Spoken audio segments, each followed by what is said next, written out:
अल्पवयीन तरुणीवर मैत्रिणीच्या मदतीने दोन मित्रांनी अत्याचार केल्याची धक्कादायक घटना पुण्यातील नाणापेठेत घडली आहे। अत्याचार करणाऱ्या अल्पवयीन तरुणांना समर्थ पोलिसांनी ताब्यात घेतलाय। मिळालेल्या माहितीनुसार हा सगळा प्रकार एप्रिल महिन्यात घडलाय। पीडित तरुणी आणि तिची मैत्रीण हे घराजवळ राहतात, त्यामुळे त्यांची पहिल्यापासूनच ओळख होती।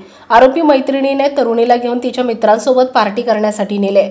मैत्रिणीने तिच्या मित्रांना सुद्धा पार्टीसाठी बोलावलं होतं। मित्राच्या घरी हा सगळा प्रकार घडला। पार्टीच्या ठिकाणी गेल्यावर तरुणीला तिच्या मैत्रिणीने जबरदस्तीने दारू पाजली। त्यानंतर तिच्या मित्रांनीच तिच्यावर बलात्कार केला। दारूच्या नशेत असलेल्या तरुणीला या सगळ्याबाबत काहीच कल्पना नव्हती। याचाच फायदा घेत एका तरुणानं या ठिकाणी या घटनेचा व्हिडिओ देखील मोबाईलवर रेकॉर्ड केला। 4 महिन्यानंतर तिच्या वागणुकीत बदल दिसू लागल्यामुळे घरच्यांनी तिला प्रश्न विचारला असता हा सगळा प्रकार समोर आला।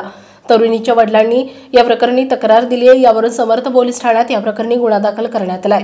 एका अल्पवयीन तरुण आणि इतर मित्रांवर पॉस्को अंतर्गत गुन्हा दाखल करण्यात आलाय।